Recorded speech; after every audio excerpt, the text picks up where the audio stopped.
Welcome to World Business. Today we focus on one of the world's most dynamic capitals, London. Long a global hub for finance, trade and culture, the city has faced enormous challenges in recent years, from Brexit uncertainty to the pandemic and shifting investment flows across the globe. Yet despite these headwinds, London continues to position itself as a magnet for growth, talent and innovation.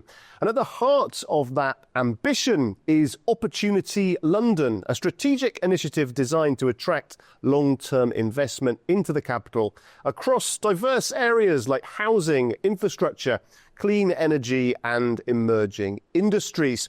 Well, the programme brings together London's public and private leadership with one clear mission: make the city more competitive on the global stage. Well, in an era where cities are competing fiercely for capital, reputation and talent, London must redefine its role in a changing global economy.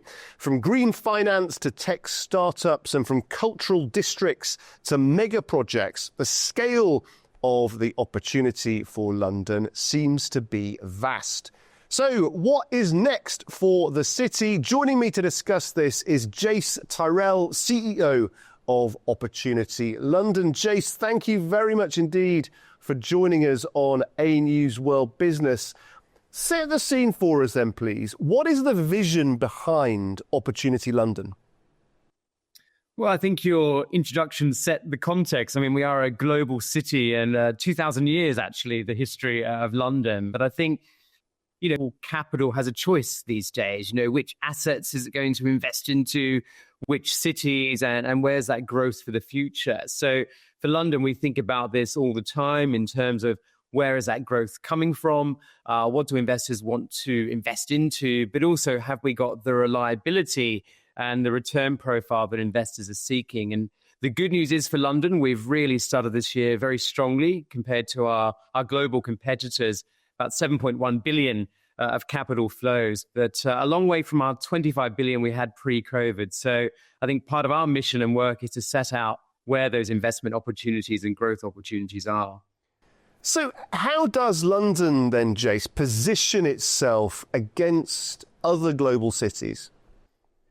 I think that the good news is London's always in the top three, if not the top two, actually, when you think about the different asset classes. But I think, there is changing winds in terms of what investors want. And I think what we have to do in London is make sure that investors know beyond perhaps traditional offices and housing, there's a whole range of other opportunities to invest. So when we travel around the world, very often into the Middle East, into the Far East, into the US, there's certainly an appetite for energy transition at scale. There's an appetite for what we call the experiential economy, which investors want to get into from a London perspective.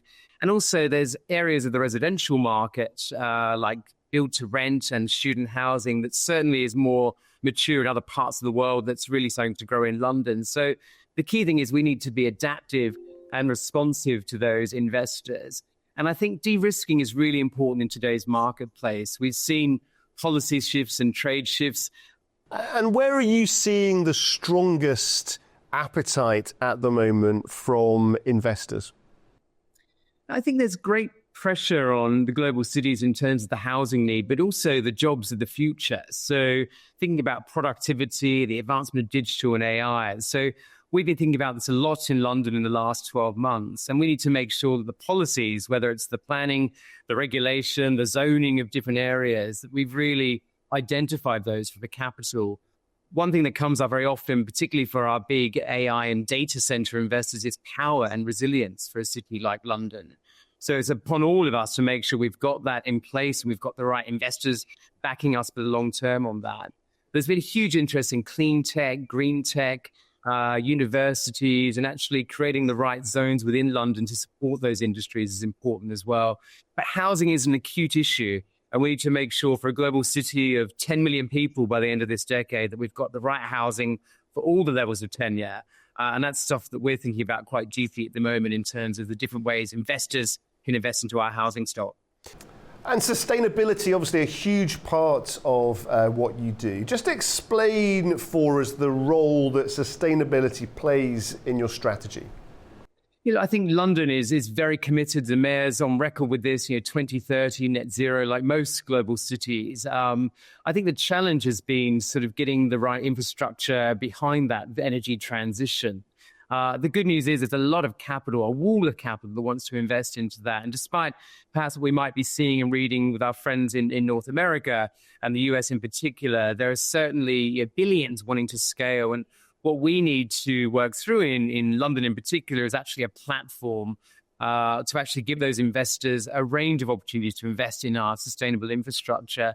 But I think what we hear from investors, from large occupiers, whether it's commercial or experiential, is they want the developers and the owners to really move at pace on net zero, both operational and structural carbon into the building. So, I think now it's not a sort of nice to have, it's embedded into boardrooms decisions, and investors have to report against their sustainability and ESG credentials.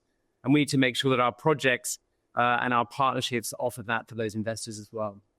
You obviously speak to many different investors as part of your day-to-day role. When they think about London, the opportunities, the concerns they tell you about, what do they say that they're most thinking about when it comes to London?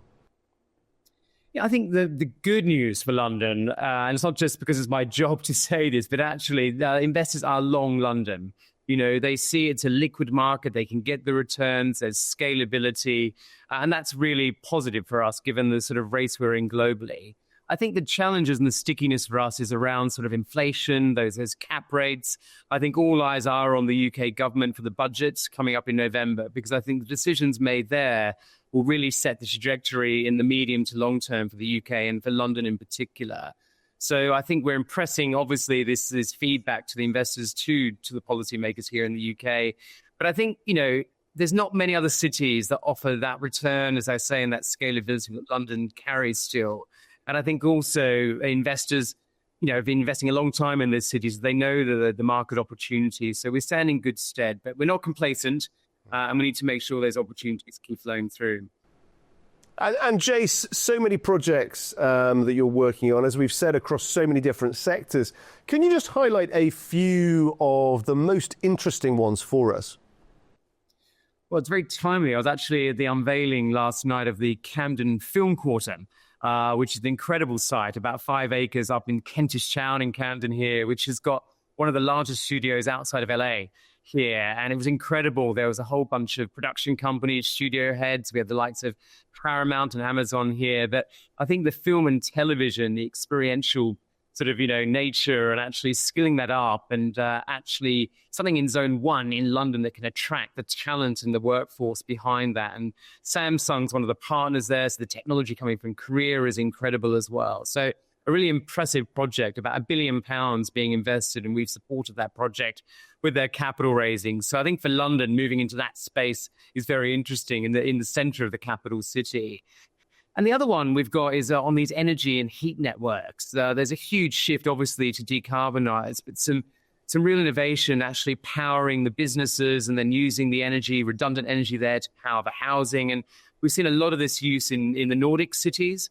We see this in the Middle East as well. And I think for us, we've been a bit behind the curve to really think about district-wide heat networks and that transition. So quite a lot of projects coming to market in the next sort of 12, 18 months in that space as well.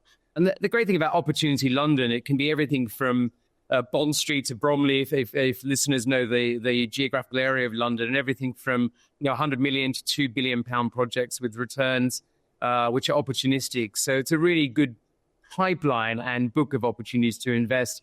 At Opportunity London, we don't charge a fee for that service. So it's a great avenue for investors to understand what's going on and where those opportunities are here in the capital. And a very important element of what you do is obviously to help communities, to provide solutions that can help provide support to members of communities that need that assistance. Also, business and investors, very important to your organisation too. How do you strike that balance between private investment and the needs of the community? Yes, I think that's perhaps, and I know why our organization was set up to help navigate that complexity. You know, you have a governance system here with a mayor, with 32 local authorities, with lots of public-private partnerships. So part of our role was to de-risk and advise where to best invest that capital to sort of guarantee a fairly straight line to delivery and execution to get that capital to get to work as well. But we're living in a very dynamic global marketplace, and political shifts are changing. So our message to those policymakers is give us the assurance, give us that stability that investors are seeking. And I think, you know, the good news is, as I said, London is a dynamic place. It's a very open city. We are still the most global traded real estate city in the world, and we have a huge access to talent and diaspora from around the world. And that's, I think, one of our key attributes. That's why international investors will keep flocking to invest in this city. And finally, Jace, for our viewers perhaps watching in the Middle East, South Caucasus, Central Asia, other parts of the world, what would your message be to those individuals who are considering making investments? Why should they look at London, or potentially why should they look at London again?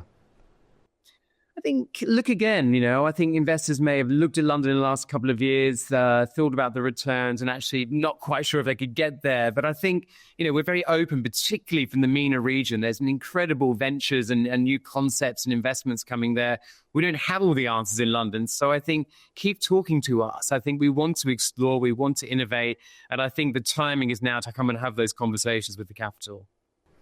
Jace, thank you very much indeed for joining us. Well, that does bring us to the end of this edition of World Business. Now, we've explored how London is seeking to shape its future through Opportunity London, connecting investment, innovation and sustainability. Our thanks to Jace Turrell for joining us, and of course to you for watching. From all of us here at A News, have a great day.